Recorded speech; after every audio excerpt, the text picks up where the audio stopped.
বলতে পারি যে আসলে এ ধরনের হাই স্টেক যে মিটিং গুলো, সেগুলো আসলে ব্যর্থ হোক বা সফল হোক, আপনাকে বাইরে এসে মিডিয়ার সামনে দেখানো লাগে যেটা সফল হয়েছে।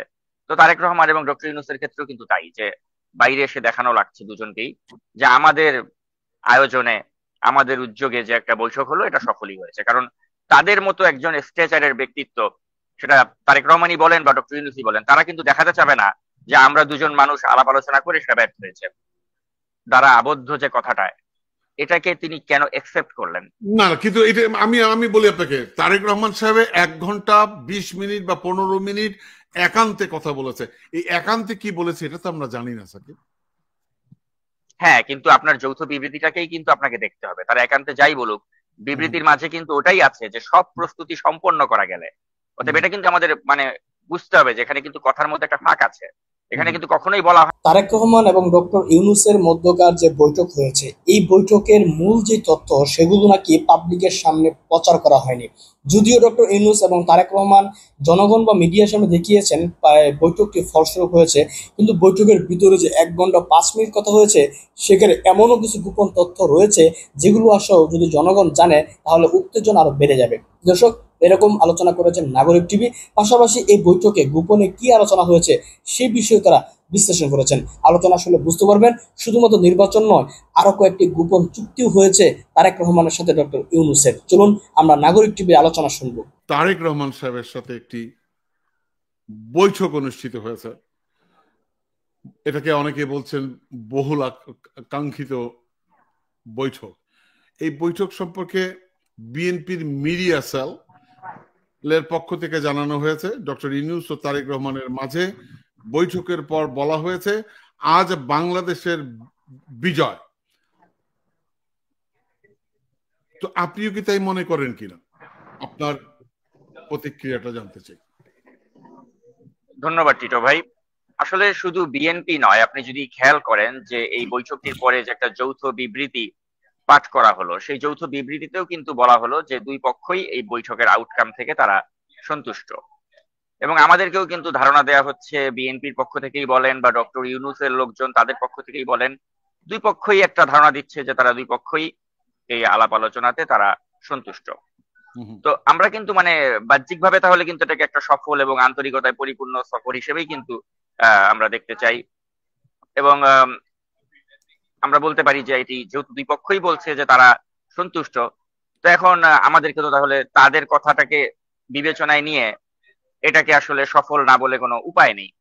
কিন্তু তারপরে যেহেতু আমরা বিশ্লেষক, আমাদের কাজই হচ্ছে বিশ্লেষণ করা, বিটুইন দা লাইন্স আমরা পড়ি বা পড়বো। তো সেই প্রেক্ষাপটে আমি মনে করি যে তারা সফল বললেও আমরা কি কি কারণে এটাকে সফল মনে করছি না বা আমাদের মনে ভয় লাগছে বা শঙ্কা লাগছে, সেগুলো আমার মনে করি আমাদের দর্শকদের সামনে আমাদের তুলে ধরা উচিত। তো সেই প্রেক্ষাপটে আজকে আসলে এই বৈঠকটি নিয়ে আমি আমার দৃষ্টিতে আমি কিছু ব্যাখ্যা বা বিশ্লেষণ করব। কারণ আপনি জানেন যে আমরা কিন্তু আসলে যেটা বলে না যে ঘর পোড়া গরু, আমরা সিঁদুরে মেঘ দেখলে ভয় পাই। তো এ ধরনের যে মানে অতি গুরুত্বপূর্ণ যে বৈঠকগুলো, আপনি যদি অতীত ইতিহাস দেখেন, মানে একেবারে নিকট অতীত ইতিহাস যদি আপনি দেখেন, আপনি দেখবেন যে এ ধরনের বৈঠকগুলো সফল হোক বা ব্যর্থ হোক, বাইরে এসে কিন্তু পাবলিক পারসেপশন দেওয়া লাগে যে বৈঠকটি সফল হয়েছে। আমি একটু দর্শকদেরকে স্মরণ করে দিতে চাই যে 2006 সালের অক্টোবর মাসটা জুড়ে এই যে আপনি যে দৈনিক জনকণ্ঠের যে একটা আপনি দেখাচ্ছেন যে সংলাপে কিছুটা অগ্রগতি, এটা ছিল সেই আলোচিত আব্দুল মান্নান ভূঁইয়ার সাথে আব্দুল জলিল, এই আওয়ামী লীগ এবং বিএনপির যে তারা সাধারণ সম্পাদক ছিলেন, আব্দুল জলিল এবং আব্দুল মান্নান ভূঁইয়া, এই দুই সাধারণ সম্পাদকের মাঝে যে একটা আলোচিত সংলাপ হয়েছিল, ধারাবাহিক সংলাপ, সিরিজ সংলাপ। যখনই তারা এই সংলাপ থেকে বের হতেন, তারা বলতেন অগ্রগতি হয়েছে, আমরা একটা মীমাংসায় পৌঁছাচ্ছি, আলাপ আলোচনা রাইট ট্র্যাকে যাচ্ছে। আমরা মনে করতাম যে হ্যাঁ, আসলেই এই সংলাপে তারা যেহেতু বলছে কিছু অগ্রগতি, তাহলে হয়তো অগ্রগতি হয়েছে। কিন্তু শেষ পর্যন্ত আপনি জানেন যে এই 2006 অক্টোবরের এটা থেকে কিছুই শেষ পর্যন্ত বের হয়নি, যার প্রেক্ষাপটে শেষ পর্যন্ত 111-এর মতো একটা বিষয় আমাদেরকে দেখতে হয়েছে। তো সেজন্য আমরা বলতে পারি যে আসলে এ ধরনের হাই স্টেক যে মিটিং গুলো, সেগুলো আসলে ব্যর্থ হোক বা সফল হোক, আপনাকে বাইরে এসে মিডিয়ার সামনে দেখানো লাগে যেটা সফল হয়েছে। তো তারেক রহমান এবং ডক্টর ইউনূসের ক্ষেত্রেও কিন্তু তাই, যে বাইরে এসে দেখানো লাগছে দুজনকেই যে আমাদের আয়োজনে, আমাদের উদ্যোগে যে একটা বৈঠক হলো এটা সফলই হয়েছে। কারণ তাদের মতো একজন স্ট্রেচারের ব্যক্তিত্ব, সেটা তারেক রহমানই বলেন বা ডক্টর ইউনূসই বলেন, তারা কিন্তু দেখাতে চাবে না যে আমরা দুজন মানুষ আলাপ আলোচনা করে সেটা ব্যর্থ হয়েছে। অন্তত পাবলিকলি তারা এটা শো করবেন না, মানে ব্যর্থ হলেও তারা সেটাকে পাবলিকলি কিন্তু সফল হিসেবেই পোর্ট্রে করবেন। এটাই হচ্ছে আসলে এ ধরনের মিটিং এর ক্ষেত্রে বাস্তবতা। এখন আমি কেন এই ধরনের মানে একটা নেগেটিভ কথা বলছি, এটা হয়তো দর্শকরা ভাবতে পারেন যে তারা যেহেতু বলছে যে এটা সফল হয়েছে, তাহলে আমি কেন এটাকে সফল বলে মেনে নিচ্ছি না, মানে আমার আপত্তিটা কোথায়? আমার আপত্তির ক্ষেত্রে আসলে বেশ কিছু জায়গা রয়েছে।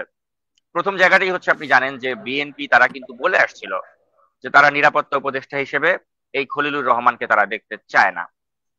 তো আপনি যখন এরকম একটি মিটিং এ গেলেন, এই মিটিং এর আশেপাশে তো আমরা খলিলুর রহমানের উপস্থিতি প্রত্যাশা করিনি।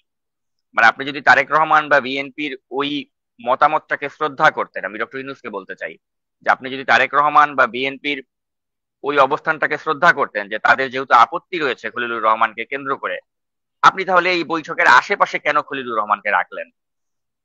আর আপনি রাখতে পারতেন যদি তার যে পোর্টফোলিও সেটার সাথে যদি এটা সামঞ্জস্য হতো। আপনি বাইরে সফরে যাচ্ছেন, বিদেশ সফরে যাচ্ছেন, আপনার সাথে আপনার ওই পররাষ্ট্র উপদেষ্টা তাকে আমরা দেখতে পাচ্ছি না, আপনার দেশের নিরাপত্তা উপদেষ্টা তাকে আপনি নিয়ে গিয়ে এ ধরনের একটা বৈঠকের, যার বিরুদ্ধে মানে বিএনপির আপত্তি রয়েছে, তাকে আপনি সাথে করে নিয়ে যাচ্ছেন। এটা কিন্তু খুবই দৃষ্টিকটু। মানে আপনি এটা হচ্ছে বিএনপি কে আপনি অগ্রাহ্য করলেন। ঠিক যেভাবে আপনি এর আগে সালাউদ্দিন আহমেদের নেতৃত্বে যখন একটা বিএনপি প্রতিনিধি দল দেখা করতে গেল, তাদের আপত্তি ছিল যেই ছাত্র উপদেষ্টাদেরকে নিয়ে, আপনি সেই ছাত্র উপদেষ্টা আসিফ মাহমুদ সজীব ভুইয়াকে কিন্তু ওই আলোচনায় বসিয়ে রাখলেন। তার মানে কি? তার মানে হচ্ছে আপনি বিএনপি কে বৃদ্ধাঙ্গুলি দেখাচ্ছেন যে তোমাদের আপত্তি আছে খলিলকে নিয়ে, খলিলই এখানে থাকবে। তোমাদের আপত্তি আছে খলিলকে নিয়ে, যৌথ বিবৃতি খলিলকে দিয়ে আমরা পাঠ করাবো। তোমাদের আপত্তি আছে আসিফ মাহমুদ সজীব ভুইয়াকে দিয়ে, সজীব ভুইয়াকে আমরা রাখবো। এর মাধ্যমে কি হলো? আপনি বিএনপি কে দেখাচ্ছেন যে তোমাদের কথাবার্তাকে আমি কেয়ার করছি না। আর আপনি যদি কেয়ারই করতেন তাহলে তো বিএনপির অবস্থানটাকে আপনি শ্রদ্ধা করতেন। কারণ আমরা দেখেছি বিএনপির অবস্থানটা কি ছিল। বিএনপির অবস্থানটা ছিল interim remember election in December. বিএনপির সমস্ত জায়গা থেকে কিন্তু এই পোস্ট কার্ডটি ছড়িয়ে দেওয়া হয়েছিল, interim remember election in December. ডিসেম্বরে তারা নির্বাচন চাচ্ছিল এবং ওটার জন্য তারা একটা ক্যাম্পেইনও করেছিল অনলাইনে। এখন বিএনপি কিন্তু কখনো বলেনি যে আমরা ফেব্রুয়ারিতে নির্বাচন চাই, তাদের দাবিটা কিন্তু ছিল ডিসেম্বরেই। আর আমরা বিএনপি কে বা খালেদা জিয়াকে আমরা কি হিসেবে চিনি? আপোষহীন নেত্রী।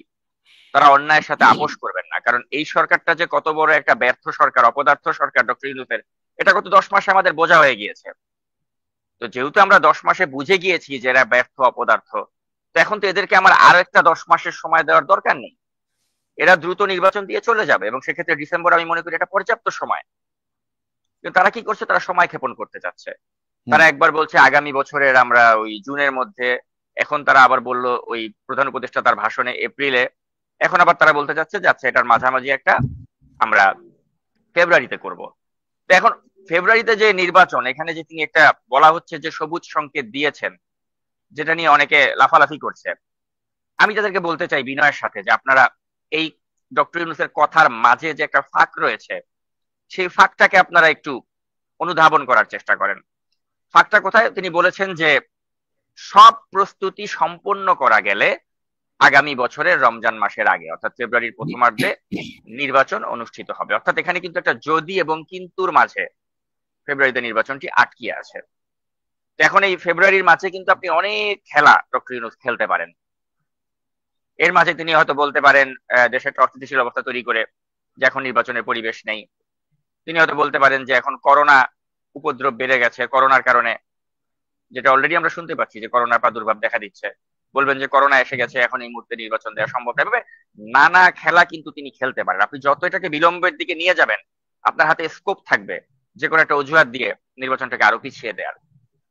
তো এখন আমার কথা হচ্ছে কি যে আসলে আমরা কেন ডক্টর ইউনূসের এই বিষয়গুলোকে অবিশ্বাস করছি বা সন্দেহের চোখে দেখছি? একটাই কারণে, কারণ ডক্টর ইউনূসই এই সন্দেহ বা অবিশ্বাসটাকে তৈরি করেছেন। কারণ তাকে কেন্দ্র করে এখন যে একটা বলয় তৈরি হয়েছে, একটা যে পাওয়ার স্ট্রাকচার, আমরা স্পষ্টত বুঝতে পারছি যে এখানে যে ডক্টর ইউনূস যখন প্রথম দায়িত্বভার গ্রহণ করলেন 8 আগস্ট, আর এখন এসে ডক্টর ইউনূস এই 2025 সালে আমরা যে ডক্টর ইউনূসকে দেখতে পাচ্ছি জুন মাসে, এই দুই ডক্টর ইউনূস কিন্তু টোটালি দুইটা ডিফারেন্ট মানুষ। কারণ তখন তাকে কেন্দ্র করে কিন্তু এই খলিল বা ছোটন বা ফরাদ মজহার এই চক্রটি কিন্তু সক্রিয় হয়নি, কিন্তু এখন তিনি কিন্তু এই চক্রের দ্বারা প্রভাবিত।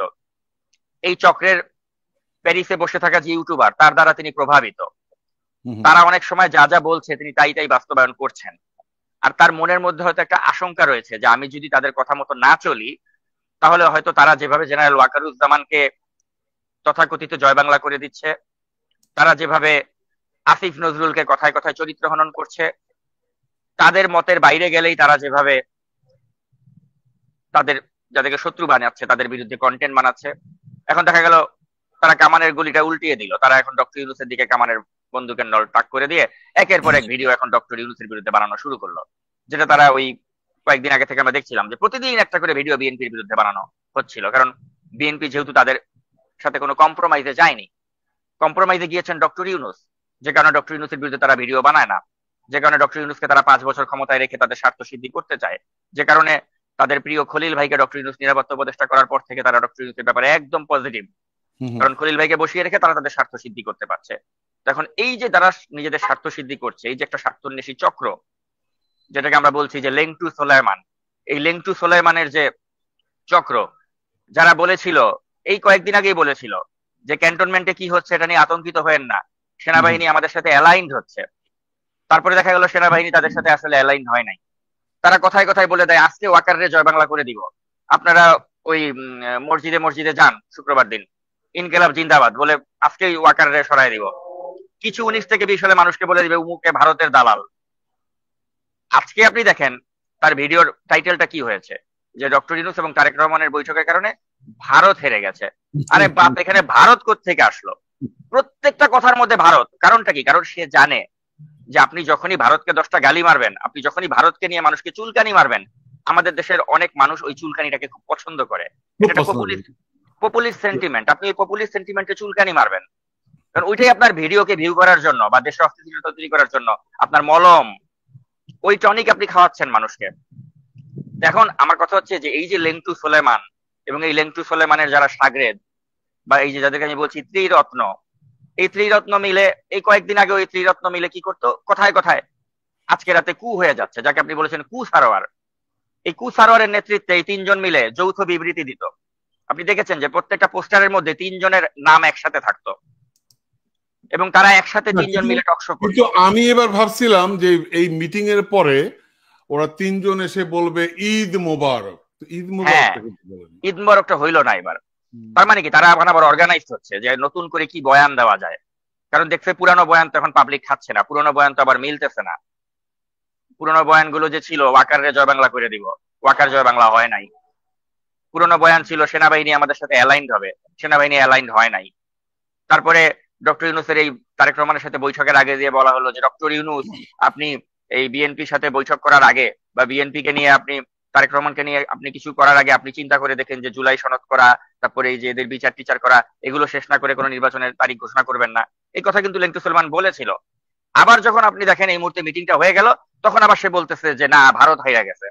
তার মানে কি আমি ওইখানেও আছি, এখানেও আছি, আমি সবখানে আছি, মানে আমার ন্যারেটিভটা আমি সবখানে এস্টাবলিশ করব আমার মন মতো করে। আমি এখানে একটা জিনিস আপনাকে দেখাতে চাই। আমি মনে করি যে আমাদের দেশের জনগণ এত বোকা না, ভোদাই না। সবাই তো আর ভোদাই না সাকিব। যেমন উনি একটা স্ট্যাটাস দিয়েছেন, মিটিং এ কি হচ্ছে দেখতে পারেন কমেন্ট বক্সের লিংকে, মানে উনি একটা ভিডিও করেছেন ওইখানে। তো একজন উত্তর দিচ্ছেন, বিস্ফোরা সাময়িক শরীরের জন্য অস্বস্তিকর কারণ হয়ে থাকে, একটা পরিণত অবস্থায় গেলে এই যন্ত্রণাদায়ক অস্বস্তিকর মুহূর্তে সমূলে উৎপাদন করতে হয়। পিনাকি হলো আমাদের সমাজে অপ্রত্যাশিত বিস্ফোরা, সে নিজেই এবার সমূলে বিন্যাস হয়ে যাবে, কারণ তাকে এন্টারটেইন করার মতো জামাত ও এনসিপি নিজেদের অস্তিত্ব নিয়ে ব্যস্ত থাকবে। সো মানুষ কত মানে মানে আমাদের দেশের মানুষ কত বুদ্ধিমান, চমৎকার করে সে তার সে ওখানে কমেন্টসে লিখছে। তো এখন মানেটা কি? মানেটা হচ্ছে যে আপনি যেটা বললেন ওটাই হচ্ছে আসল কথা, যে আপনি ঘুরে ফিরে দেখবেন খালি ভারত ভারত ভারত, ওয়াকার ওয়াকার ওয়াকার, মানে চুলকানির মতো, মানে মলম, চুনকালির মলম। এই চুলকানিটা আবার আমাদের দেশের জনগণ খুব পছন্দ করে। মানে এটাকে আপনি যেটা বললেন, চমৎকার করে বললেন যে পপুলিস্ট একটা ব্যাপার। এইগুলো কিন্তু আপনি দেখেন অনেকের ভিডিও করে, আমি অবাক হয়ে যাই কি রকম কল্প কাহিনী তৈরি করে। মানে ওয়াকারকে নিয়ে, ওয়াকার সাহেবকে নিয়ে কত ধরনের কল্প কাহিনী। এখন দেখতেছি তারেক রহমানকে নিয়ে কল্প কাহিনী, তারপরে আপনার প্রধান উপদেষ্টাকে নিয়ে কল্প কাহিনী। মানুষ আবার গেলে গিলতেছে, গোগ্রাসে গিলে। তো এইটা মানে এইটা ব্যাপারে কি বলবেন আপনি সাকিব? এইটার ব্যাপারে আমি আমাদের যারা সম্মানিত দর্শক তাদেরকে একটা কথাই বলবো, যে যারা ফাঁকা বুলি মারে তাদের ফাঁকা বুলিটা আপনারা কিন্তু খুব সহজেই ধরতে পারেন। কিভাবে? ধরেন তারা কয়েকদিন আগে কি বললো, যে ডক্টর ইউনূসকে সরিয়ে দেওয়ার চক্রান্ত হচ্ছে, আমরা সাথে সাথে 24 ঘন্টার মধ্যে ডক্টর ইউনূসের পাশে দাঁড়াবো, দরকার হলে এয়ারপোর্টে আমরা ল্যান্ড করবো, ঢাকা এয়ারপোর্টে তিনজন একসাথে। অথচ আপনিও জানেন, আমিও জানি, আমরা প্রত্যেকে জানি যে এই তিন কুতুব জিন্দেগিতে বাংলাদেশে ল্যান্ড করবে না। তারা সারা জীবন প্রবাসে থেকে দেশকে অস্থির করবে, এটাই তাদের কাজ। কিন্তু যারা তাদের মুরিদ রয়েছে তারা কিন্তু মনে প্রাণে বিশ্বাস করে যে এই তিনজন আসলে হয়তো বাংলাদেশে কখনো আসবে। কিন্তু আমরা জানি এরা জীবনেও কখনো বাংলাদেশে যাবে না। এরা কাজই হচ্ছে বিদেশে বৈশা বৈশা এই ভিডিও বানাবে, চুলকানির মলম সাপ্লাই দিবে, সবাইরে রয়ের এজেন্ট বানায় দিবে, সবাইরে ভারতের এজেন্ট বানায় দিবে, সবকিছুর মধ্যে আপনার ওই ভারতের গন্ধ খুঁজে পাবে, সবাইরে দালাল বানায় দিবে। তো এখন কথা হচ্ছে কি, দিন শেষে আমাদের যারা শুভ বুদ্ধি সম্পন্ন দর্শক রয়েছেন তারা কিন্তু অলরেডি এই তিনজনের ধান্দা বুঝে গেছে। এখন দুঃখের জায়গাটা যেটা, সেটা হচ্ছে ডক্টর ইউনূস এই খলিলুর রহমানের মাধ্যমে এই চক্রের কাছে তিনি অনেকাংশেই জিম্মি হয়ে গিয়েছেন। এবং এই খলিলুর রহমান, তারপরে আপনার এই যে ফরহাদ মজহার, ছোটন, এই যে চক্র, আর এই চক্রের ইউটিউব শাখার দায়িত্বে আছে এরা। তো এখন এরা মিলে ডক্টর ইউনূসকে ব্ল্যাকমেইল করছে রীতিমতো, যে আমাদের কথার বাইরে গেলে আমরা যেভাবে ওই ওয়াকারকে জয় বাংলা করি, আসিফ নজরুলকে জয় বাংলা করি, আমরা যেভাবে সবাইকে জয় বাংলা করি, আপনারও জয় বাংলা করবো। এখন ডক্টর ইউনূস একজন 84 বছর বয়সের মানুষ, তার হয়তো ওই জয় বাংলা হইতে ভয় লাগে, তার জন্য হয়তো তাকে কিছু কিছু সময় তাদের কথা মতো মানতে হচ্ছে। আবার দেখা যাচ্ছে তিনি তারেক রহমানের সাথে দেখাও করছেন, আবার তারা বলছে দেখা কিন্তু করেন না আপনি, তাদের দাবি আবার শুনেন না। আবার তাকে তারেক রহমানের সাথে বলতে হচ্ছে শর্ত সাপেক্ষে, হ্যাঁ আমরা নির্বাচন হতেও পারে ফেব্রুয়ারি মাসে। অর্থাৎ ডক্টর ইউনূস কিন্তু একটা দোদুল্যমান অবস্থায় আছে, যে শ্যাম রাখি না কুল রাখি অবস্থায়। কোন দিকে যাবে তিনি কিন্তু এখনো সিদ্ধান্ত নিতে পারছেন না, তিনি সিদ্ধান্তহীনতায় ভুগছেন। কারণ তাকে কেন্দ্র করে এই যে একটা চক্র, তারা যে খেলা খেলতেছে বা খেলতে চাচ্ছে, ওই খেলার যে একটা অংশ ডক্টর ইউনূস হয়ে গিয়েছেন নিজের অজান্তেই, এটা ডক্টর ইউনূস বুঝতে পারছেন কিনা, এটা হচ্ছে বড় প্রশ্ন। আর যদি ডক্টর ইউনূস বুঝতে পারতেন তাহলে কিন্তু এই চক্র থেকে তিনি বের হয়ে আসতেন, তিনি কিন্তু খলিলকে বের করে দিতেন, কিন্তু তিনি কিন্তু খলিলকে বের করেন নাই। খলিল এখনো তার কাছে রয়েছে গুরুত্বের সাথে। এখানে এখানে আমার, আপনি যেটা বললেন, আমারও মানে শুধু আমি না, অনেকেরই দৃষ্টি কেড়েছে। যেমন হচ্ছে যে নর্মালি বিএনপি কিন্তু যাকে ইংল্যান্ডে নিয়ে এসছে, সে তার দায়িত্ব হচ্ছে পররাষ্ট্র বিষয়ক বিষয়গুলো সে দেখে, অর্থাৎ আমির খসরু সাহেব। নর্মালি পররাষ্ট্র উপদেষ্টা আসার উচিত ছিল, অথবা মানে অন্তত আসিফ নজরুল সাহেবের আসার উচিত ছিল, ঠিক আছে? তা না এনে ওই যাকে নিয়ে এত বিতর্ক তাকে কেন আনলো? আমার কাছে কেন জানি, আপনি যেটা বলছেন আমিও, আমার কাছেও এটা মনে হচ্ছে যে there is something wrong। আপনি কি মনে করেন এটা কি আইওয়াশ? এটাই তো আপনি বলছেন, তার কারণ আইওয়াস। এবং সবচেয়ে বড় কথা কি, বিএনপির একটা ওই যে আপোষহীন একটা স্ট্যান্ড রয়েছে, এবং এটা দেশের ভালোর ক্ষেত্রে আমি মনে করি যে খালেদা জিয়ার একটা আপোষহীন একটা ইমেজ রয়েছে। তো এখন এই আপোষহীন ইমেজটাকে আসলে কম্প্রোমাইজ করাটা উচিত হয়নি বিএনপির। তারা বলেছিল আমরা ডিসেম্বরের মধ্যে নির্বাচন চাই, তাদের ওই ডিসেম্বরই অনার থাকা উচিত ছিল, কারণ বাকি 2 মাস এক্সট্রা থেকে এই সরকার কি উদ্ধার করবে এটা আপনিও জানেন আমিও জানি, কারণ 10 মাসে তারা কি উদ্ধার করছে, কি সংস্কার করছে, এটা আপনিও জানেন আমিও জানি। কিন্তু সাকিব, আমার কাছে মনে হয় কি, সেটা আপনি যেটা বলছেন ঠিক আছে, কিন্তু গণতন্ত্রের, আমি যেটা এই মিটিং এর আগে বলেছিলাম, গণতন্ত্রের মূল বিষয়টাই হচ্ছে ডায়ালগ, কথা বলা, আলোচনা করা। হ্যাঁ, এবং মানে যদি বিষয়টা এরকম সম্পর্কের অবনতি ঘটে সেটাকে কমিয়ে আনা। তো আপনার কাছে কি মনে হয় না যে এই যে আলোচনা, এই যে ডায়ালগ, এই যে মানে ব্যাপক মানুষ, অধিক সংখ্যক মানুষ এই মিটিংটাকে স্বাগত জানিয়েছে, এটি কি গণতন্ত্রের জন্য মানে সুবাতাস কিনা, নাম্বার ওয়ান। নাম্বার টু, আরেকটা জিনিস হচ্ছে, তারপরও কি আমাদের মানে মানে আপনি কি বলতে চাচ্ছেন যে এই মিটিং এর ভিতরেও আবার মানে অন্তর্নিহিত কিছু বিষয় আছে, যে বিষয়গুলো হয়তো আমাদের জন্য ভালো না, এটাই কি আপনি বলতে চাচ্ছেন? যদি ডক্টর ইউনূস বলতেন যে আগামী বছরের রমজান মাসের আগে অর্থাৎ ফেব্রুয়ারিতে নির্বাচন হবে, তাহলে কিন্তু আমাদের এত সন্দেহ থাকতো না। তিনি বলেছেন যে সব প্রস্তুতি সম্পন্ন করা গেলে, অর্থাৎ কথার মধ্যে কিন্তু ফাঁক আছে। এখন আমি অবাক হয়ে যাই যে তারেক রহমান এই ফাঁকে বা এই কন্ডিশনের দ্বারা আবদ্ধ যে কথাটা, এটাকে তিনি কেন একসেপ্ট করলেন? না, কিন্তু এটা আমি বলি আপনাকে, তারেক রহমান সাহেব 1 ঘন্টা 20 মিনিট বা 15 মিনিট একান্তে কথা বলেছে। এই একান্তে কি বলেছে এটা তো আমরা জানি না সাকিব। হ্যাঁ, কিন্তু আপনার যৌথ বিবৃতিটাকেই কিন্তু আপনাকে দেখতে হবে। তারা একান্তে যাই বলুক, বিবৃতির মাঝে কিন্তু ওটাই আছে যে সব প্রস্তুতি সম্পন্ন করা গেলে। অতএব এটা কিন্তু আমাদের মানে বুঝতে হবে যে এখানে কিন্তু কথার মধ্যে একটা ফাঁক আছে। এখানে কিন্তু কখনোই বলা হয় নাই যে ফেব্রুয়ারি মাসের মধ্যে আমরা নির্বাচন দিয়ে দিব। আর সবচেয়ে বড় আশঙ্কার জায়গা হচ্ছে যেখানে আপনি জানেন যে এই সরকারের ভেতরে খলিল, ফরাদ মজহার, ছোটন এই চক্রটা রয়েছে, আর তাদের ইউটিউব শাখার প্রধান হিসেবে প্যারিস থেকে একজন তো রয়েছেই। তো এই চক্রটা যতক্ষণ পর্যন্ত আপনি জানেন অ্যাক্টিভ আছে, ততক্ষণ পর্যন্ত কিন্তু আপনি বলতে পারেন না যে ফেব্রুয়ারি মানে ফেব্রুয়ারিতে ইলেকশন হবে। কারণ যেহেতু এখানে বলা হয়েছে সব প্রস্তুতি সম্পন্ন করা গেলে, আপনি বলতে চাচ্ছেন যে নির্বাচনের কথা বলা মাত্রই যারা আমাদেরকে দালাল বলছে, গালাগালি করছে, স্বয়ং এই ন্যাংটা সোলাইমানও ইলেকশনের বিরুদ্ধে ছিল, হঠাৎ করে উনি 90 ডিগ্রি পল্টি মেরে ইলেকশনের পক্ষে চলে আসার মানে? উনি কোন ইলেকশনের পক্ষে আসে নাই। উনি ফর দা টাইম বিং একটা স্ট্র্যাটেজি গ্রহণ করেছে। আচ্ছা, কারণ এখন এই স্ট্র্যাটেজির বাইরে গেলে ওনার দর্শকই ওনাকে গালি মারবে, ওনাকে তো পপুলিস্ট সেন্টিমেন্টে আগাতে হবে। উনি ফর দা টাইম বিং এটাকে একটা পপুলিস্ট কনসেপ্ট হিসেবে, এটাকে স্ট্র্যাটেজি হিসেবে নিয়েছেন। কারণ এই মুহূর্তে আপনি যদি এর বিরুদ্ধে বলেন, আপনি পাবলিকের গালি খাবেন। তাদের পুঁজি হচ্ছে পপুলিস্ট আইডিয়াকে নিয়ে সামনে আগানো। তো তারা পপুলিস্ট আইডিয়া নিয়ে সামনে আগাচ্ছে, কিন্তু যখনই নির্বাচনের দিনটা ঘনিয়ে আসবে, অথবা আমরা ফেব্রুয়ারির কাছাকাছি যাব, তখন দেখবেন এই লেংটু সোলেমানের দল তারা কিন্তু নতুন করে খেলা খেলবে, নতুন করে চাল চালবে, নতুন করে একটা অস্থিতিশীলতা তৈরি করবে যাতে নির্বাচনটাকে আরো পিছিয়ে দেওয়া যায়। কারণ কি আপনি দেখেন যে এই ব্যক্তিরা, যেটা এই ডক্টর জাহেদ একটা রাইটলি একটা পয়েন্ট আউট করেছেন, যেটা কুতর্ক, যে ধরেন ছাগলের দাঁড়িয়ে আছে, আমার দাঁড়িয়ে আছে, তার মানে ছাগল আর আমি সেম, অথবা গরু ঘাস খায়, আমি গরু খাই, তার মানে আমি ঘাস খাই। তারা তো ওই টাইপেরই যুক্তি দিচ্ছে যে ভারত নির্বাচন চায়, টিটো আর সাকিব নির্বাচন চায়, বিএনপি নির্বাচন চায়, তাহলে ভারত, টিটো, সাকিব, বিএনপি এরা সব এক। এদের যুক্তি তো ওইরকমই, তাই না? ভারত নির্বাচন চাচ্ছে কেন? তো এখন এই ধরনের যুক্তি যারা দেয়, আপনি যাদের সাথে কি তর্ক করবেন? আর মূল বিষয়টা হচ্ছে কি, যেটা আমি এর আগের একটা ভিডিওতে কিন্তু আপনাকে বলেছিলাম, যে এই যে তার যে হাতের এই যে জেস্টারটা এইভাবে করে, তারপরে আপনার ওই যে বগুড়ার আঞ্চলিক ভাষায় প্রেজেন্টেশন, মানে মার্ভেলাস প্রেজেন্টেশন।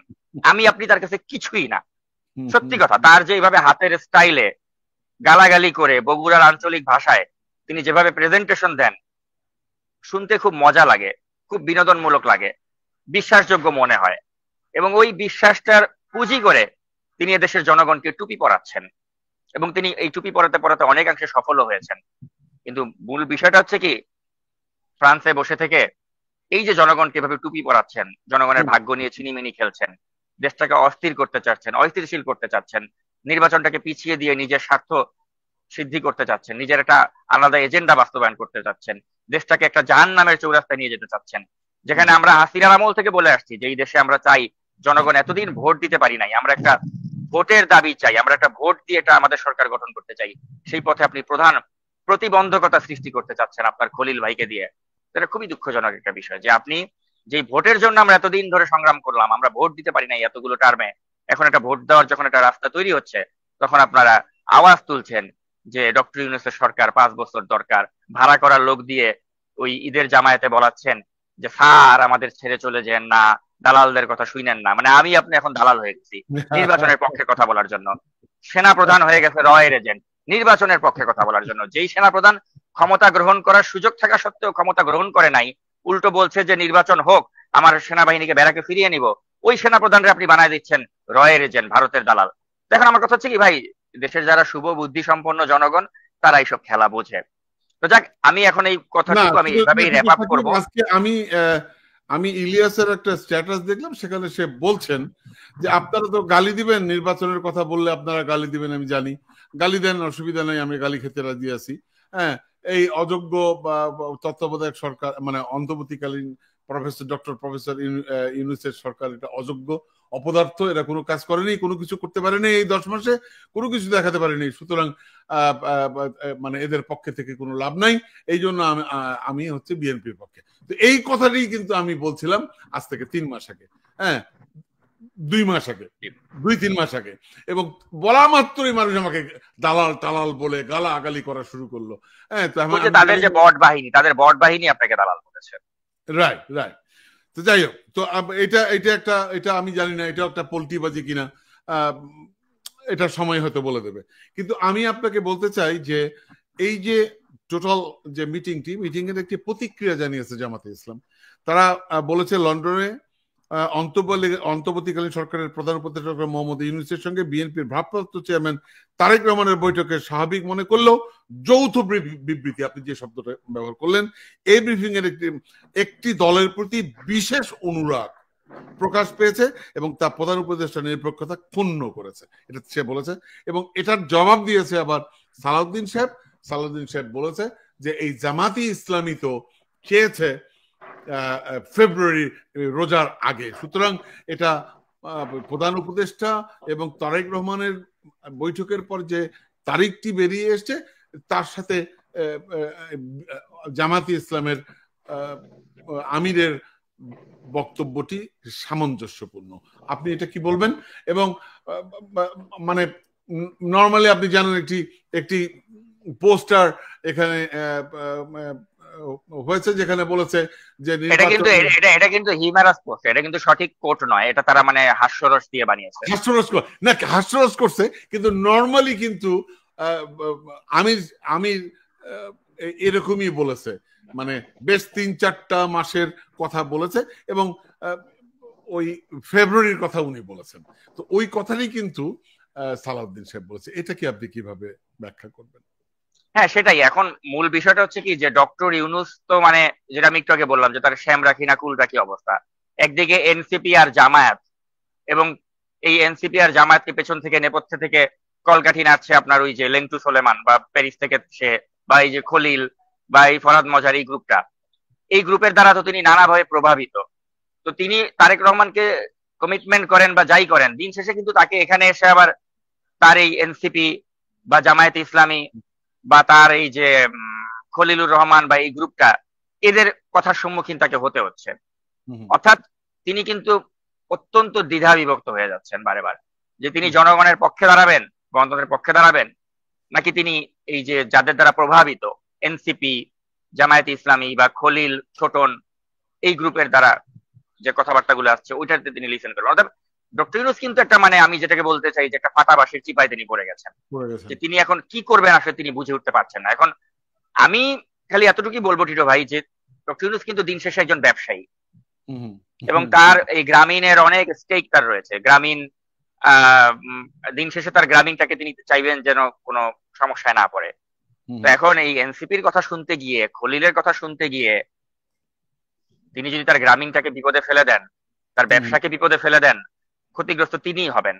তো তিনি কিন্তু এজন্য দিন শেষে আমি এটাই বলবো যে যারা অতি উৎসাহী হয়ে যাচ্ছেন এই খলিল চক্র বা যারা এই জামায়াত ইসলামী বা এনসিপির লোকজন, যারা মনে করছেন যে ডক্টর ইউনূসকে আমরা আমাদের মতো করে চালাবো, শেষ পর্যন্ত কিন্তু ডক্টর ইউনূসকে তারা তাদের মতো করে চালাতে পারবেন না বলে আমি মনে করি।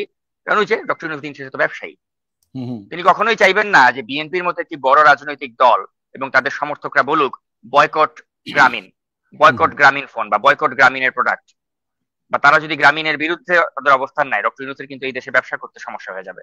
তো সেজন্য ডক্টর ইউনূস কখনোই বিএনপির সাথে বা বিএনপি সমর্থকদের সাথে কনফ্রন্টেশনে যাবেন না। শেষ পর্যন্ত তাকে ওই বিএনপি বা এদের এই একটা বিশাল জনগোষ্ঠীদের সাথে তার একটা আন্ডারস্ট্যান্ডিং এ তাকে পৌঁছাতে হবে। তো সেজন্য আমি মনে করি যে ডক্টর ইউনূস কিন্তু, যেটা আমরা মনে করি যে একটা সেফ এক্সিট, ডক্টর ইউনূস তার নিজের সেফ এক্সিটের স্বার্থে হলেও কিন্তু আমি মনে করি যে তিনি শেষ পর্যন্ত গণতন্ত্রের কথা শুনবেন, বিএনপির কথা শুনবেন এবং দ্রুত নির্বাচনের পক্ষেই যাবেন। আর যদি তা না যান তাহলে ব্যবসায়ী হিসেবে এটা তার জন্য একটা অত্যন্ত বাজে সিদ্ধান্ত হবে এবং তার গ্রামীণকে তিনি ঝুঁকির মাঝে ফেলে দিবেন। অনেক ধন্যবাদ আপনাকে। এবং আমরা এটা শেষ করার আগে আমি আরেকটা জিনিস বলতে চাই, সেটা হচ্ছে যে মানে এত কিছু হলো আমরা দেখলাম, আমরা কিন্তু একটা স্টেটমেন্ট সবাই আশা করছিল, সেই স্টেটমেন্টটা আমরা পেলাম না। সেটা হচ্ছে যে যে বিএনপির ভারপ্রাপ্ত চেয়ারম্যান তারেক রহমান বাংলাদেশে কবে যাচ্ছেন। এ ব্যাপারে আপনার কাছে কোনো তথ্য আছে কিনা, বা আপনি কিছু জানেন কিনা?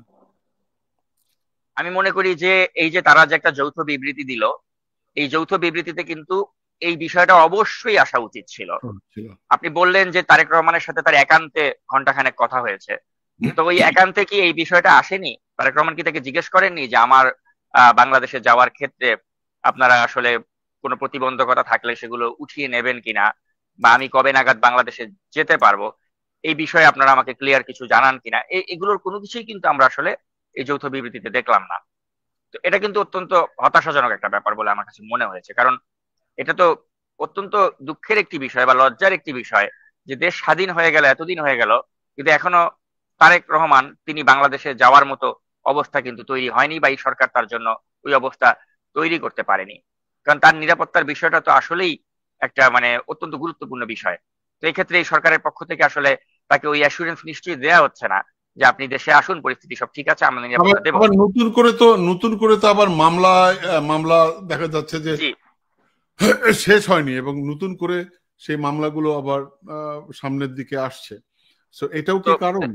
তো এটাই আমি আপনাকে আসলে বলতে চাচ্ছিলাম যে এই যে রাষ্ট্রপক্ষ, তারা যে 21শে আগস্টের যে মামলায় তারেক রহমানের নাম যে ছিল, এখান থেকে তারেক রহমানকে যে খালাস করে দিয়েছিল, এই গ্রেনেড হামলা মামলায় যে তাকে যে খালাস করে দিয়েছিল, এই খালাসের বিপরীতে কিন্তু এখন তারেক রহমানের বিরুদ্ধে, এই রায়ের বিরুদ্ধে রাষ্ট্রপক্ষকে আপিলের অনুমতি দিয়েছে ডক্টর ইউনূসের সরকার। তা আপনি একই সাথে একজন ব্যক্তির সাথে আপনি দেখা করতে গেলেন, তার সাথে আলাপ আলোচনা করতে গেলেন, আবার এদিকে আপনার সরকারকে বা রাষ্ট্রপক্ষকে আপনি লেলিয়ে দিলেন যে তোমরা আহ, এই যে তাকে খালাস দিয়ে দেওয়া হয়েছে, এটার বিরুদ্ধে তোমরা এই রায়ের বিরুদ্ধে আপিল করো। তার মানে কি? তার মানে হচ্ছে আপনি তারেক রহমানকে আইনি যে জটিলতা, হাসিনার আমলে প্রতিহিংসামূলক যে মামলা, এই যে 21শে আগস্টের যে হত্যা মামলা তারেক রহমানকে যে ফাঁসানো হয়েছিল, এবং তারপরে যে তিনি এই মামলায় তিনি খালাস পেয়ে গেলেন, এখন এই খালাসের রায়ের বিরুদ্ধে আপনারা আপিল করলেন। এটা যদি আওয়ামী লীগ সরকার করতো, ফ্যাসিবাদী আওয়ামী লীগ সরকার করতো, আমি মানতাম যে আওয়ামী লীগের আমলে তো বিচার ব্যবস্থা তাদের মতো করে চলতো, তারা তারেক রহমানকে যদি খালাস দিয়েও দেয় কোনো বিচারক, তারা ওই রায়ের বিরুদ্ধে আপিল করবে, এটাই স্বাভাবিক।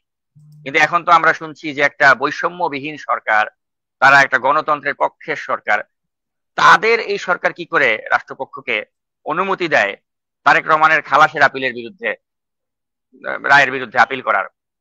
তো এটা তো মানে বুঝাই যাচ্ছে যে তারা তারেক রহমানকে আইনি জটিলতার মধ্যে রাখতে চাচ্ছেন, এবং এই জটিলতা থেকে তারা সহসা তাকে বের হতে দেবেন না। অর্থাৎ তারেক রহমানকে এক ধরনের বুঝিয়ে দেয়া যে তুমি আমাদের এই এই বিষয়গুলো যদি না মানো, তুমি যদি আমাদের কথা মতো ফেব্রুয়ারির মধ্যে ইলেকশন বা এপ্রিলে বা আমরা যখন দিব ওই শর্ত যদি না মানো, তাহলে কিন্তু এই মামলাগুলোকে আমরা অ্যাক্টিভেট করব, আবার নতুন করে রিঅ্যাক্টিভেট করব, এবং এই মামলা দিয়ে তোমার বিরুদ্ধে কিন্তু রায় দিব, রায় দিয়ে কিন্তু তোমাকে আমরা 12টা বাজায় দিব। না, কিন্তু এইটা করে কি আর এই ইউনূস সাহেব ক্ষমতায় থাকতে পারবে? পারবে না। বিএনপির মতো এত বড় আমি একটি এখানে দল। ক্ষমতায় থাকার কথা বলছি না, আমি বলছি যে ইটস এ বার্গেনিং চিপ। আপনি তারেক রহমানের সাথে বার্গেনিং করতে যাচ্ছেন, বার্গেনিং করতে গেলে তো আপনার হাতে কিছু কার্ড থাকবে, তারেক রহমানের হাতে কিছু কার্ড আছে, তো উনি তো ওনার কার্ডটা প্লে করবেন। তো ডক্টর ইউনূসের এটা একটা তুরুপের তাস তিনি প্লে করেছেন, যে দেখো তোমার মামলা কিন্তু রাষ্ট্রপক্ষ কিন্তু আবার এটা কিন্তু আপিল করেছে রায়ের বিরুদ্ধে, অতএব তোমাকে কিন্তু তারা চাইলে ঝুলিয়ে দিতে পারে।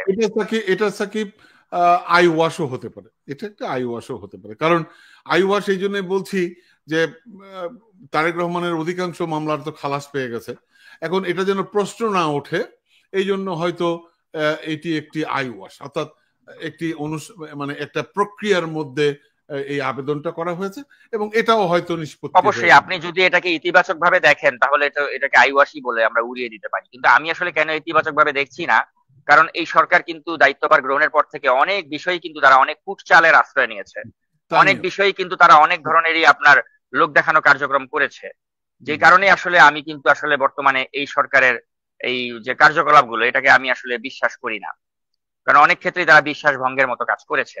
অনেক সেজন্য ধন্যবাদ। আমি সবকিছুই মনে করি যে আমাদেরকে একটু কশাসলি একটু অবজার্ভ করা উচিত। অনেক ধন্যবাদ। আমি পরবর্তী প্রশ্নে যেতে চাই, পরবর্তী বিষয়ে যেতে চাই। ডক্টর ইউনূস সে লন্ডন সফরকে নিয়ে বেশ আলোচনা হচ্ছে। সো ডক্টর ইউনূসের লন্ডন সফরকে নিয়ে কেউ কেউ বেশ সমালোচনা করছেন। 10 মাসে তিনি 11 বার বিদেশ সফর করলেন। আপনার দৃষ্টিতে কেন তার সফরটি সমালোচিত হচ্ছে? সাকিব। অসংখ্য ধন্যবাদ টিটো ভাই। এটা খুবই গুরুত্বপূর্ণ একটি প্রশ্ন যে তিনি যেরকম একটি সফর করলেন এটা নিয়ে কোথায় প্রশংসা হবে তা না করে দেখা যাচ্ছে যে তিনি নানাভাবে সমালোচিত হচ্ছেন, এবং সমালোচনার রাস্তাটা কিন্তু তিনি নিজেই তৈরি করে দিয়েছেন। যেমন আপনি দেখেন যে তিনি একটা কমিউনিটি মিট অ্যান্ড গ্রিট অনুষ্ঠান আয়োজন করলেন, এবং এই অনুষ্ঠানে তিনি জুলাই আন্দোলনে যারা নিহত হয়েছেন তাদের রক্তের সাথে বেইমানি করেছেন বলেই কিন্তু অনেকে মনে করছে। কারণ এই অনুষ্ঠানে আপনি জানেন যে লন্ডনের যে হাই কমিশন রয়েছে বাংলাদেশের তারা কিন্তু এই বিভিন্ন ফ্যাসিবাদের দোসর যারা ছিল তাদেরকে ধরে ধরে এই মিট অ্যান্ড গ্রিট অনুষ্ঠানে তারা দাওয়াত দিয়েছে। যেমন আমি আপনাকে কয়েকটা ছবি দিয়েছি, আপনি চাইলে স্ক্রিনে সেগুলো দেখাতে পারেন। যেমন ব্যারিস্টার লুৎফুর রহমান, তিনি ছিলেন আওয়ামী লীগের আমলে আওয়ামী লীগের অন্যতম একজন ডোনার এবং শেখ হাসিনার আস্থাভাজন একজন মানুষ। লন্ডন আওয়ামী লীগের কার্যক্রমের সাথে এই লুৎফুর রহমান প্রত্যক্ষভাবে জড়িত ছিলেন এবং শেখ হাসিনার সাথে বেশ কয়েকবার তিনি একান্তে সাক্ষাৎ করেছিলেন। এছাড়া আরেকজন ব্যক্তি যার ছবি আপনি একটু আগে দেখাচ্ছিলেন, তার নাম হচ্ছে অলি খান এমবি। তিনি একজন কট্টর আওয়ামী লীগের সমর্থক ছিলেন, যার ছবিটি আপনি এখন দেখাচ্ছেন। তো এই আওয়ামী লীগ এবং হাসিনা রেজিমের অন্যতম তোষামোদকারী এই অলি খান এমবিএ তিনিও কিন্তু ডক্টর ইউনূসের সাথে মিট এন্ড গ্রিট করার সুযোগ পেয়েছেন।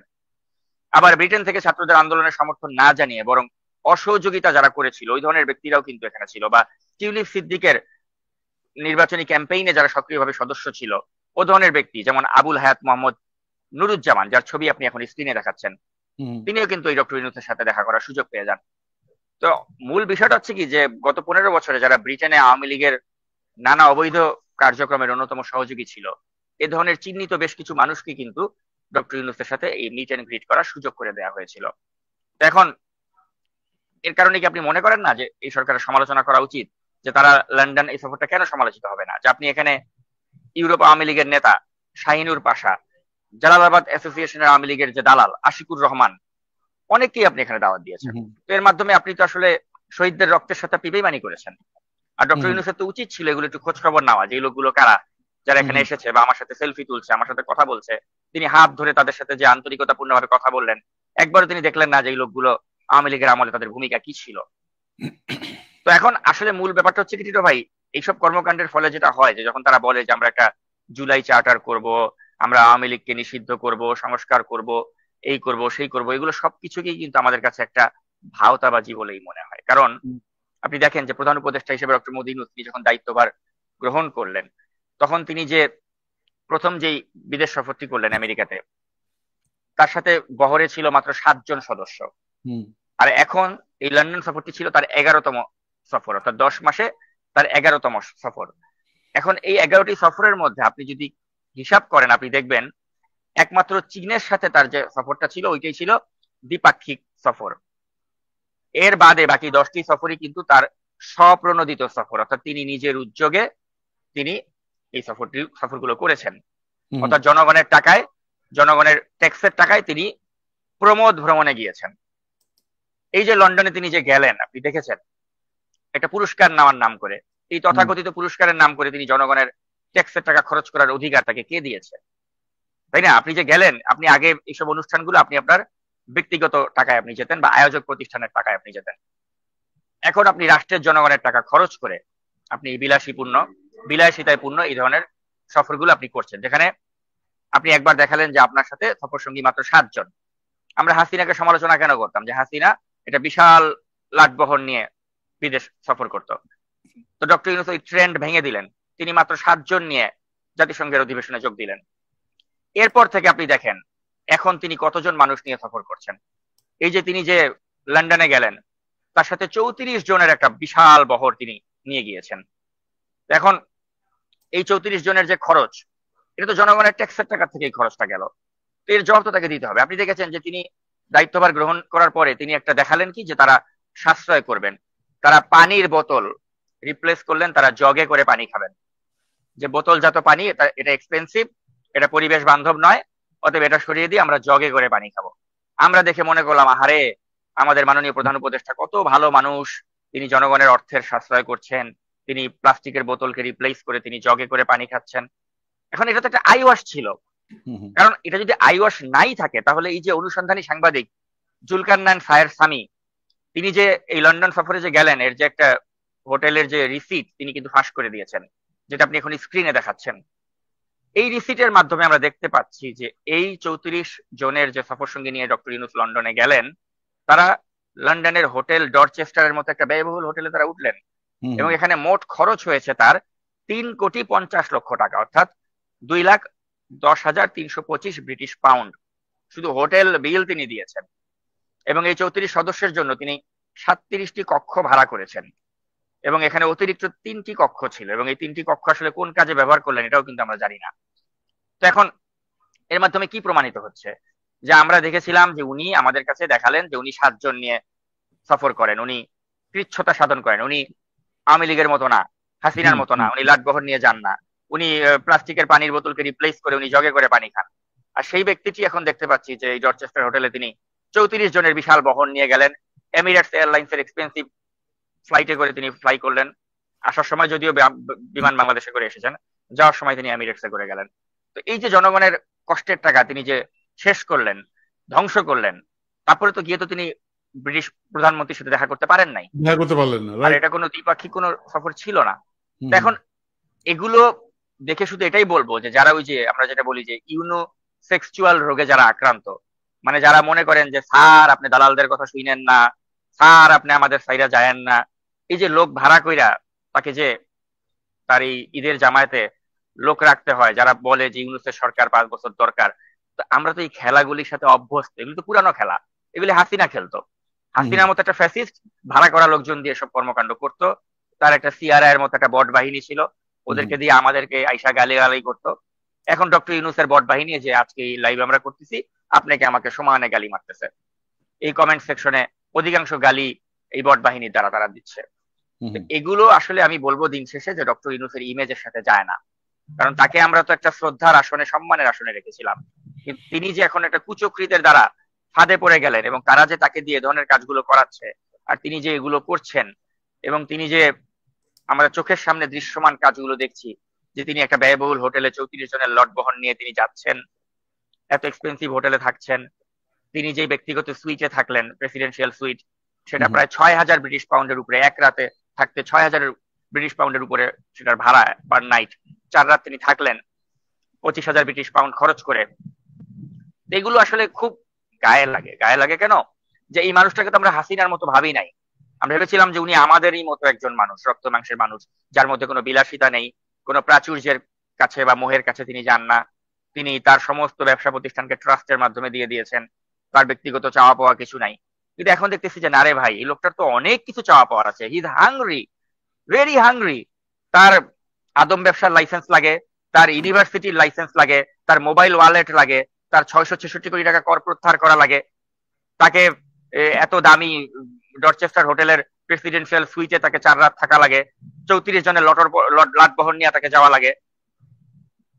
তো কি বলবো আসলে, এই ভাওতাবাজি গুলো তো চোখের সামনে এক্সপোজড হয়ে গিয়েছে।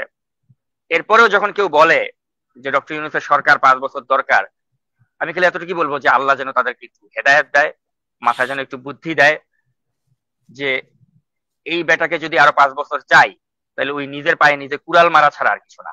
তো আমি চাই যে জনগণের মাথায় শুভ বুদ্ধিটা আসুক, আমরা যেন নির্বাচনের দাবিতে সোচ্চার হই, এবং দ্রুত নির্বাচনের মাধ্যমে উনি যাতে ওনার মান সম্মান নিয়ে ক্ষমতা ছাড়েন, এই দাবিতে যেন আমরা সোচ্চার থাকি, না হলে কিন্তু সাকিব এখানে একটা জিনিস আপনাকে মানতে হবে তো, যে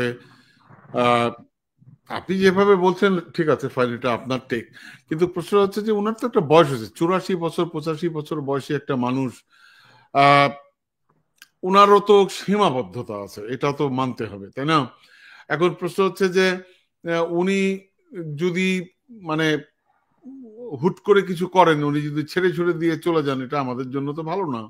হ্যাঁ, এবং আমি মনে করি আপনি যেটা বলছেন যে চক্র, উনি কি বুঝছেন না উনি কোন চক্রে পড়ছেন? হয়তো বুঝতে পারছেন না, কিন্তু কিন্তু এন্ড অফ দ্য ডে আমার কাছে মনে হয় যে উনি উনার সম্মানটা রক্ষা করার চেষ্টা তো করবেন, তাই না? এখন কথা হচ্ছে কি টিটো ভাই, উনি যদি ওটা ভয় পায় যে লেংটু সোলেমান বা লেংটু সোলেমানের যে চক্র রয়েছে, তারা আমাকে বললো যে ডক্টর ইউনূস আপনার কিন্তু উমুক আকাম কুকামের রেকর্ড আমাদের কাছে আছে, ওইটা নিয়ে কিন্তু আমরা আপনার বিরুদ্ধে ভিডিও বানাবো, আর উনি যদি ওই ভয়ে বলে না রে না ভাই তোমরা আমার বিরুদ্ধে ভিডিও বানাও না, আমি তোমরা যা চাও তাই মাইনা নিব, উনি যদি ব্ল্যাকমেইলের শিকার হন তাহলে কিন্তু প্রবলেম। আপনি দেখেন এই চক্রটা, তারা কি আসিফ নজরুলের বিরুদ্ধে বলছে না, আসিফ নজরুলের ওইটা আছে বাইর করে দিব, ওয়াকার তোমার এই আছে, ওয়াকার সামনে তোমারে খাইয়া দিব, জয়মালা করবো তোমার এই করে দিব।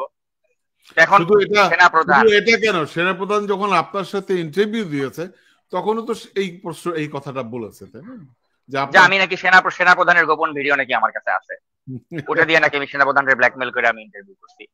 দেন কি বলবো আর কি। এখন আমার কথা হচ্ছে ডক্টর ইউনূস যদি এটা ভয় পায় যে আমার বিরুদ্ধে তারা ভিডিও বানাবে, অতএব তারা যা বলতেছে আমি শুই না নেই, আমি ডক্টর ইউনূসকে বিনয়ের সাথে বলবো আপনি আসিফ নজরুলকে ফলো করেন, আপনি ওয়াকারুজ্জামানকে ফলো করেন, কই আপনি বিএনপিকেই ফলো করেন না। যে সালাউদ্দিন আহমেদ বিএনপির, তাকে রয়ের দালাল বানাই দিল, এই করলো সেই করলো, কত ভিডিও সালাউদ্দিন আহমেদকে নিয়ে বানাইলো, তাকে ওই এসালামের ক্যাশিয়ার বানাই দিল। এখন কথা হচ্ছে কি, তারা কি আপোষ করছে এদের সাথে, এই চক্রের সাথে? করে নাই তো। একের পর এক ভিডিও বানায় এরা এমনি ক্লান্ত হয়ে গেছে। এখন ডক্টর ইউনূসও যদি এটা ভয় পায় যে না আমার বিরুদ্ধে তারা ভিডিও বানাইলে আমি এটা এই বয়সে 84 বছর বয়সে আমি এই ভিডিওগুলো নিতে পারবো না, তাইলে সমস্যা। আমার কথা হচ্ছে কি, এই ভিডিওগুলোকে ওনাকে একটা বিনোদন হিসেবে নিতে হবে, যে ওরা সুন্দর সুন্দর ভিডিও বানাবে, এগুলো আমরা বিনোদন হিসেবে নিব। ঠিক যেমন তারা 2 দিন পর পর বলবে আজকে আসিফ নজরুল জয় বাংলা হয়ে গেছে, আজকে ওয়াকারুজ্জামান আজকে জয় বাংলা হয়ে গেছে, সেনাবাহিনী আমাদের সাথে অ্যালাইন্ড হয়ে গেছে। তো ভাই এগুলি আপনি ওই যে আমি যেটা আগেও বলছি যে আপনি কাঁথা কম্বল গায়ে দিয়ে টেলিভিশনের পর্দায় বা মোবাইলের স্ক্রিনে এগুলি যখন দেখবেন, হাতে একটু মুড়ি নিবেন, মাখায়া খাবেন, শুনতে বা দেখতে খুব ভালো লাগে এই কন্টেন্ট গুলো, আপনি এগুলি দেখবেন। কিন্তু মনে মনে একটা ডিসক্লেইমার দিয়ে রাখবেন যে এগুলো যা কিছু দেখেতেছি এগুলো বাস্তবতার সাথে কোনো মিল নাই, এগুলো নিছক বিনোদনের উদ্দেশ্যে। এখন এই লেংটু সুলেমান এবং তার চক্র যে ভিডিওগুলি বানায়, আপনি এগুলোকে বিনোদন হিসেবে দেখেন, যেগুলো অনলি ফর এন্টারটেনমেন্ট, বাস্তবতার সাথে কোনো মিল নাই, এই হিসাবে আপনি দেখেন, তাহলে দেখবেন লাইফটা খুব ইজি লাগে, লাইফটা খুব স্ট্রেস ফ্রি লাগে।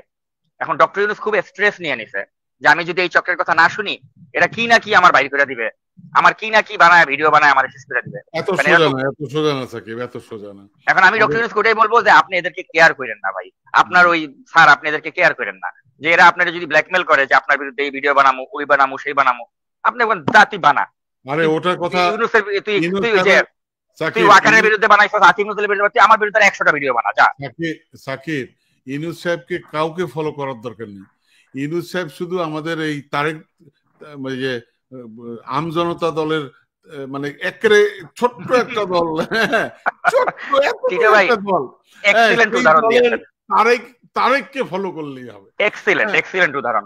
হ্যাঁ, একেবারে তারেককে ফলো করেন স্যার, আর কিচ্ছু দরকার নেই। দেখেন তারেক কিভাবে এই নেংটু সুলেমানদেরকে মানে একবারে মানে লেংটু সুলেমানের খপ্পর থেকে তারেক বের হয়ে এসেছে, এবং বের হয়ে আসার পরে তারেককে কি বলতেছে তারা, তারেক তোমার আকাম কুকামের অনেক কিছু আছে, এগুলো কিন্তু সামনে ফাঁস হবে, তারেক তোমার এগুলি কিন্তু ফাঁস হবে।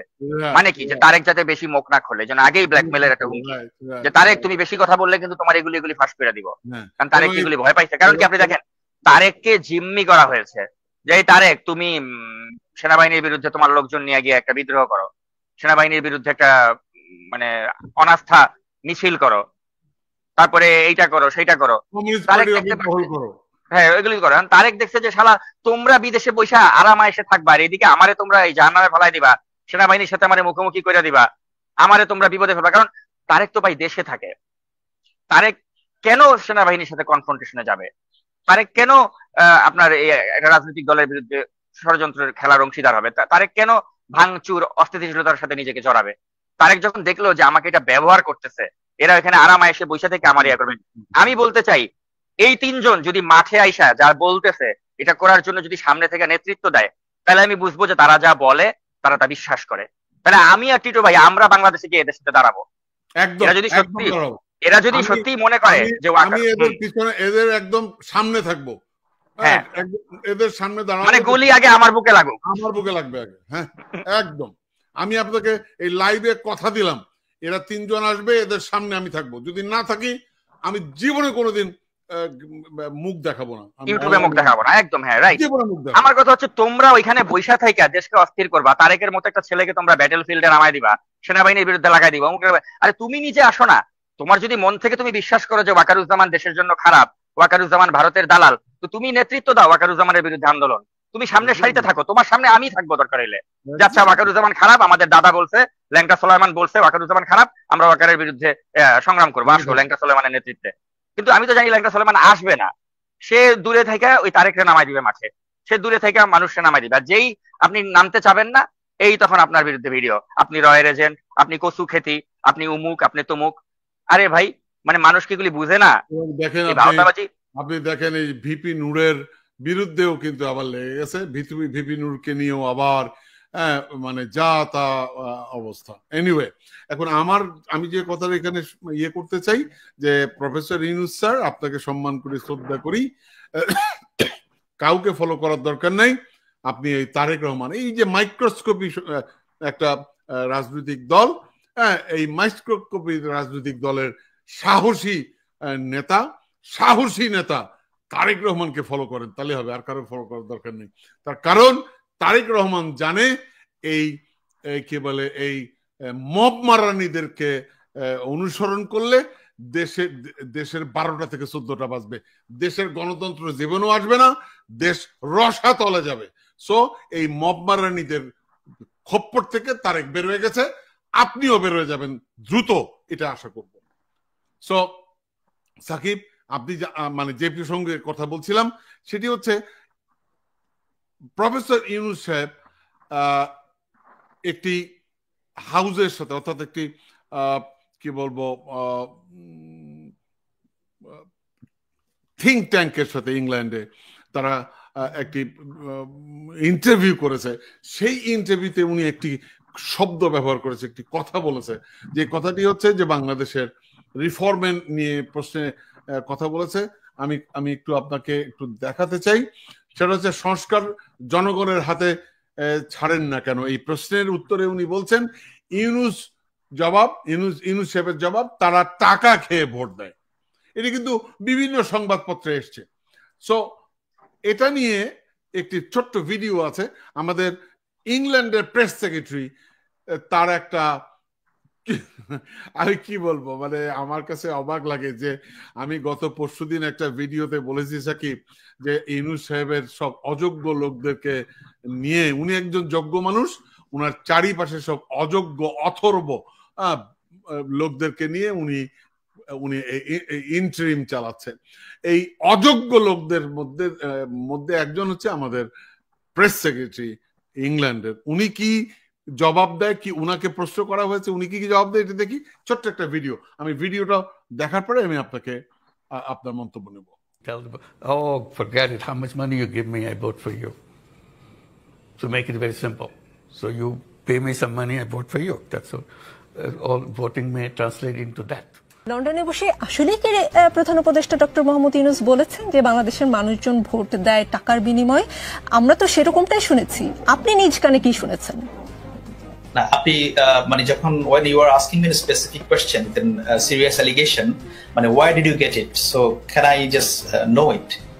আমরা বিভিন্ন গণমাধ্যমে কথাগুলো এসেছে, বিভিন্ন ব্লগাররা এটা নিয়ে কথা বলছে, সেই জন্য আপনাকে আমি সরাসরি প্রশ্ন করছি, আসলে এই কথাটা কতখানি সত্য? আপনি স্পেসিফিকলি প্রশ্নটা করুন যে আপনি এই গণমাধ্যমে দেখেছেন। আচ্ছা, আমি ব্লগারের কথা বলি, বিভিন্ন ব্লগাররা এটা নিয়ে কথা বলেছেন। আমি সোর্স দেখুন, আমরা যখন কোনো প্রশ্ন করতে, ব্লগাররা তাদের একটা মতামত। এই আকবর সাহেব, এই প্রসঙ্গে আপনার মন্তব্য জানতে চাই। এটা চমৎকার একটি প্রসঙ্গের আপনি অবতারণা করেছেন টিটো ভাই। আপনি দেখেন, এই আকবর হোসেন, তিনি বিবিসির মতো একটি আন্তর্জাতিক গণমাধ্যমে তিনি কাজ করেছেন, এবং আপনি জানেন যে ফ্যাসিবাদ বিরোধী আন্দোলনে তার যে অবদান, এটা আমরা শ্রদ্ধার সাথে স্মরণ করি।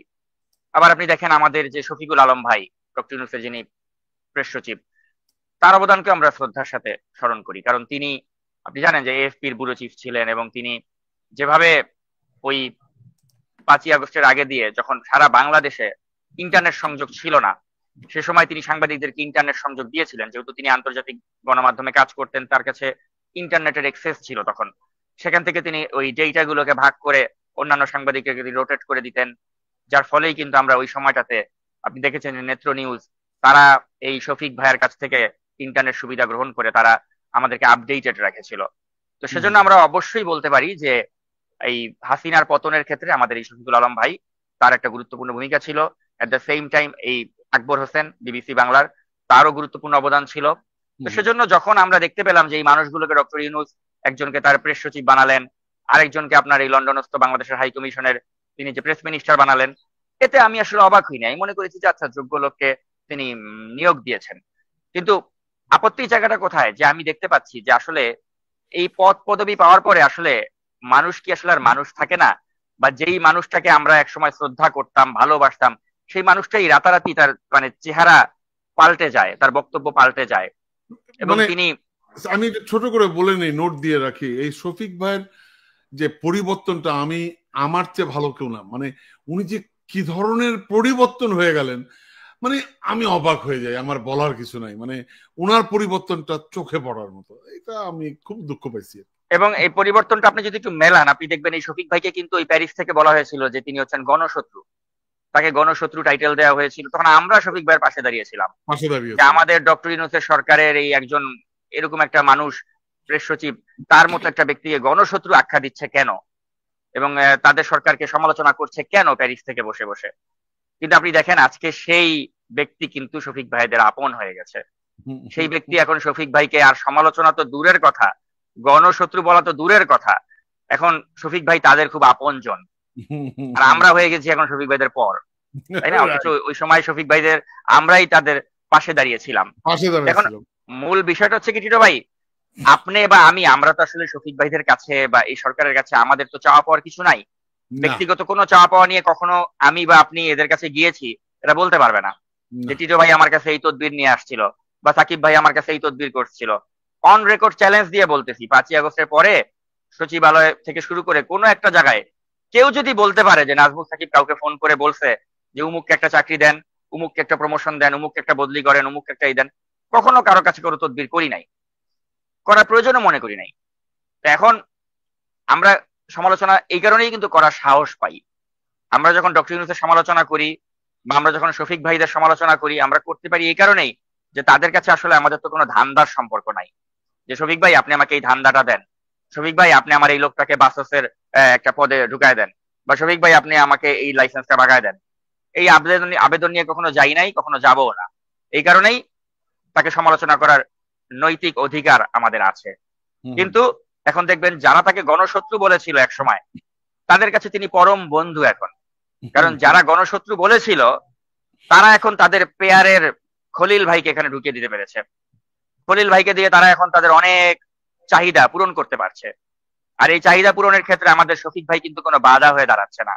শফিক ভাইও দেখছে অসুবিধা নাই, তো তোমরা তোমাদের মতো খাও, তোমাদের মতো ধান্দা করো, আমি আমার মতো ধান্দা করি, আমারে আমার মতো ধান্দা করতে দাও, তোমরা তোমাদের মতো ধান্দা করো। তা আমরা সবাই মিলে মিশে একাকার হয়ে আছি। তো যখন দেখবেন এরা একসাথে মিলেমিশে একাকার হয়ে থাকে, তখন তো কেউ কারো সমালোচনা করার দরকার নাই, যে তুমি তোমার মতো খাও, আমি আমার মতো খাই। এখন এই খাই দাই বাংলাদেশ চলতেছে, এখন এই বাংলাদেশটাকে লুটে পুটে খাচ্ছে তারা। না, কিন্তু প্রফেসর ইউনূস সাহেব যে মন্তব্যটা করলেন, এটা একটু অপমানজনক মন্তব্য। যে হ্যাঁ, আমি ওই কথাতেই এখন আপনার আসছি, যে এখন দেখেন এটাকে ডিফেন্ড করছে কে? এটাকে ডিফেন্ড করছে আকবর হোসেনের মতো একজন মানুষ, যিনি বিবিসির মতো একটা মিডিয়াতে চাকরি করেছেন, যিনি ভালো করেই জানেন যে গণতন্ত্রের পক্ষে কোন বয়ানটা হয় আর কোন কথাটা বা কোন বয়ানটা সরাসরি আপনি জনগণকে আন্ডার এস্টিমেট করা বা জনগণের ইন্টেলেকচুয়াল ক্যাপাসিটিকে প্রশ্নবিদ্ধ করার মতো কাজ আপনি করেছেন। ডক্টর ইউনূস একটা গর্হিত কাজ করেছেন। তিনি এটা জেনে বুঝে করেছেন নাকি না জেনে বুঝে করেছেন, এটা আসলে একটা ব্যাখ্যা দেওয়ার প্রয়োজন। কারণ এ ধরনের বেফাস মন্তব্য তিনি যে আজকেই প্রথম করেছেন তা কিন্তু নয়, অতীতেও তিনি এ ধরনের বেফাস মন্তব্য করেছেন, এখনো তিনি আবার এ ধরনের আরেকটা বেফাস মন্তব্য করলেন। তো তার আসলে এটা নিয়ে একটা ব্যাখ্যা দেওয়া প্রয়োজন যে তিনি কেন এ ধরনের বেফাস মন্তব্য একের পর এক করে যাচ্ছেন। একবার তিনি বললেন ওই ডিসেম্বরে নির্বাচনে একটি মাত্র রাজনৈতিক দল চায়, আর কেউ চায় না। ওটারও তিনি ব্যাখ্যা দেন নাই যে কেন তিনি এই ধরনের একটা কথা বললেন। 53টি রাজনৈতিক দল ডিসেম্বরে নির্বাচন চায়। তো ওইখানে যেমন একটা বেফাস মন্তব্য তিনি করলেন, করে তিনি কোনো ব্যাখ্যা দেওয়ার প্রয়োজন মনে করেন নাই, তার এই শফিক ভাই বা এরা কেউ একটা তার পক্ষ থেকে ব্যাখ্যা দেওয়ার প্রয়োজন মনে করে নাই। এখনো ঠিক একই অবস্থা দেখবেন যে ডক্টর ইউনূস যে এরকম ভোটারদেরকে আন্ডার এস্টিমেট করলেন, তিনি যে বললেন যে জনগণ ভোট এই টাকার বিনিময়ে দেয়, তার তো এটা একটা ব্যাখ্যা দেওয়া উচিত ছিল যে আমার স্লিপ অফ টাং বলেছি, বা আমি কোন কনটেক্সটে এটা বলেছি, আমার এই কনটেক্সটটা এটা ছিল না, আমি এটা আসলে এটা মিন করেছি, এটার ব্যাখ্যা দেওয়ার প্রয়োজন ছিল। এখন ব্যাপারটা হয়ে গেছে কি, তারা ব্যাখ্যা দেওয়ার আসলে প্রয়োজন বোধ করে না। কারণ কি, ডক্টর ইউনূসকে আপনি দেখবেন যে আগে তো হাসিনা একটা বিদেশ সফর করে আসার পরে সাংবাদিকদের মুখোমুখি হতো, তার যে চাটুকার সাংবাদিক অন্তত তাদের মুখোমুখি হতো, তারা তাকে দুইটা প্রশ্ন করার সুযোগ পেত। এখন আমাদের ডক্টর মোহাম্মদ ইউনূস তিনি তো আসলে হাসিনার মতো একটা সংবাদ সম্মেলন করেন না, দেশের সাংবাদিকদেরকে একটা প্রশ্ন করার সুযোগ তিনি দেন না। তার প্রীতি হচ্ছে বিদেশের সাংবাদিকদেরকে, আন্তর্জাতিক গণমাধ্যমের সাংবাদিকরা তাকে ইন্টারভিউ করার সুযোগ পায়, আমাদের দেশের সাংবাদিকরা তাকে ইন্টারভিউ করার সুযোগ পায় না। পেলে তো তাকে এই প্রশ্নগুলো তারা করতে পারতো, যে আপনি কেন আমাদের ভোটারদেরকে আন্ডার এস্টিমেট করলেন, আপনি কেন তাদেরকে বললেন যে তারা টাকার বিনিময়ে ভোট দেয়। কিন্তু ওই যে আনফরচুনেটলি তবে আমার মনে হয় এটা একটা ব্যাখ্যা দেওয়া উচিত, আমার মনে হয় এটা একটা ব্যাখ্যা দেওয়া উচিত, অবশ্যই কারণ এটি খুবই অপমানজনক একটি কথা উনি বলেছেন। এনিওয়ে, আমি শেষ পর্যায়ে চলে এসেছি, একদম মানে 30 সেকেন্ডের মধ্যে শেষ করব। আমার শেষ প্রশ্ন হচ্ছে, ইরানের পারমাণবিক স্থাপনা ও সামরিক ঘাঁটিতে ইসরায়েলি বিমান হামলা হয়েছে, ইরান ও পাল্টা জবাব দিচ্ছে। সব মিলিয়ে মধ্যপ্রাচ্য পরিস্থিতি কোথায় যাচ্ছে আসলে, সাকিব? যে আমি মনে করি শুধু মধ্যপ্রাচ্য পরিস্থিতি না, এটা কিন্তু আমাদের সারা বৈশ্বিক প্রেক্ষাপটাই মনে করি যে এটা একটা অত্যন্ত উদ্বেগজনক বিষয়। কারণ আপনি যদি খেয়াল করেন টিটো ভাই, যে আপনারও কিন্তু এখন আপনি যখন গ্যাস নিতে যাবেন, আপনার তেলের দাম কিন্তু বেড়ে গেছে ইতিমধ্যে। আমার আমেরিকাতেও কিন্তু তেলের দাম বেড়ে গেছে। এখন এটা যদি আরো ফার্দার এটা প্রলং করে, আপনি দেখবেন এই তেলের দাম কই গিয়ে ঠেকে আমরা কিন্তু জানি না। এখন আমেরিকাতেই যখন তেলের দাম বেড়ে যাবে, তখন সারা বিশ্বে এটার কি প্রভাব পড়বে আপনি ভালো করেই জানেন। আর আমরা ভেবেছিলাম যে ডোনাল্ড ট্রাম্প অন্তত যখন প্রথম মেয়াদে ক্ষমতায় ছিল, তখন একটা যুদ্ধ বিগ্রহ কিছু হয়নি, এবং ডোনাল্ড ট্রাম্প প্রমিস করেছিল যে এবারও ক্ষমতায় এসে সে ওই রাশিয়া ইউক্রেন যুদ্ধ থামিয়ে দেবে, তারপরে সে এরকম যুদ্ধ টুদ্ধ সব থামিয়ে দিবে সে। কিন্তু আমরা দেখতে পাচ্ছি যে এই টার্মে ডোনাল্ড ট্রাম্প আসার পরে কিন্তু আসলে যুদ্ধ থামিয়ে দেওয়া তো দূরের কথা, এই পুরো বিশ্বটা কিন্তু আরো একটা মানে ভলাটাইল অবস্থার দিকে চলে যাচ্ছে, এবং এই যুদ্ধ বিগ্রহগুলো কিন্তু আরো বাড়ছে, এবং এক্ষেত্রে ডোনাল্ড ট্রাম্প কিন্তু কোনো কার্যকরী পদক্ষেপ নিতে পারছেন না। এখন এ কারণে যেটা হচ্ছে কি আর কি, যে এই অস্থিরতাগুলো যত বাড়বে তত বিশ্ব অর্থনীতি ঝুঁকির মধ্যে পড়বে। আর আমাদের বাংলাদেশের মতো দেশগুলো, যেখানে আপনি জানেন যে এখন একটা এমন সরকার রয়েছে যারা জনগণের ভোটে নির্বাচিত নয়, একটা ইন্টারিম গভর্নমেন্ট রয়েছে, তা আমাদের মতো দেশের জন্য এটা আরো বেশি ঝুঁকিপূর্ণ। তাই মনে করি যে এটা শুধুমাত্র যে ইরান বা আপনার ইসরায়েলের সমস্যা তা নয়, এটা আমাদের বাংলাদেশের জনগণের জন্য সমস্যা, এটা পুরো বিশ্বের জন্য সমস্যা। আর আপনি মানে এটাও আমরা বলতে পারি যে ইরানকে যতই বলা হোক না কেন যে তাদের একটা পারমাণবিক শক্তি রয়েছে, বাজায় রয়েছে, কিন্তু এটা কিন্তু ওই পাকিস্তানের সাথে যদি আপনি কম্পেয়ার করেন, পাকিস্তানের যে নিউক্লিয়ার ক্যাপাবিলিটি রয়েছে ওই ক্যাপাবিলিটি কিন্তু ইরানের নেই।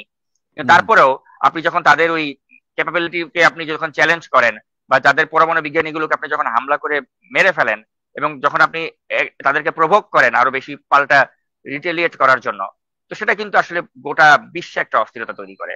কারণ আপনি তো জানেন না আসলে যে আসলে ইরানের কতটুকু পরমাণু সক্ষমতা রয়েছে। আমরা হয়তো গেস করতে পারি যে হ্যাঁ এটা হয়তো পাকিস্তানের কাছে নেই, পাকিস্তানের কাছাকাছি নেই, বা ওইরকম ক্যাপেবল তারা নয়। হ্যাঁ, পাকিস্তান পরমাণুর দিক থেকে অনেক শক্তিশালী একটি দেশ, কিন্তু আপনি ইরানকেও তো উড়িয়ে দিতে পারেন না, বা ইরানের শক্তি কতটুকু রয়েছে এটা তো আমরা আসলে জানি না, বুঝি না। এখন আপনি যদি এটাকে চ্যালেঞ্জ করেন বা টেস্ট করতে চান, ওটা কিন্তু পুরো বিশ্বকে কিন্তু একটা ঝুঁকির মধ্যে ফেলে দেবে। তো সেজন্য আমি মনে করি যে আসলে দিজ আর মানে ভেরি ভেরি মানে একটা মানে এমন একটা সময় যেটা আমাদেরকে ওয়ারিড করে। তো এক্ষেত্রে আমি মনে করি যে দুই পক্ষেরই আসলে একটু বিবেচনাবোধ কাজে লাগানো উচিত। আর ডোনাল্ড ট্রাম্প তিনি যদি এটা আসলে দর্শক, নাগরিক টিভির আলোচনা শুনেছেন, শুনে বুঝতে পেরেছেন যে আসলে বিতর্কিত অবস্থা আমরা যেটা দেখতে পেরেছি সাধারণ মিডিয়ার সামনে, সেটার চাইতে ভিতরের অবস্থা আরো ভয়াবহ। অর্থাৎ শুধুমাত্র নির্বাচন নয়, বরং আরো কয়েকটি বিষয়েও এখানে চুক্তি হয়েছে, গোপন চুক্তি। আমরা যে কথাগুলো জেনেছি যে এপ্রিলে নির্বাচন কথা ছিল, সেটা ফেব্রুয়ারিতে আনা হয়েছে, এইটাই শুধু আমরা জানি। কিন্তু সেখানে আলোচনা হয়েছে পাক্কা 1 ঘন্টা। এই আলোচনার জন্য কি 1 ঘন্টা সময়ের প্রয়োজন? তাহলে স্পষ্টই তো বোঝা যাচ্ছে যে এই আলোচনার ভিতরেও অন্য কিছু আলোচনা ছিল, যেটা হয়তো বা আমরা জানি না। যাই হোক দর্শক, আলোচনা শুনেছেন, শুনে আপনার ব্যক্তিগত মতামত কমেন্ট বক্সে কমেন্ট করবেন।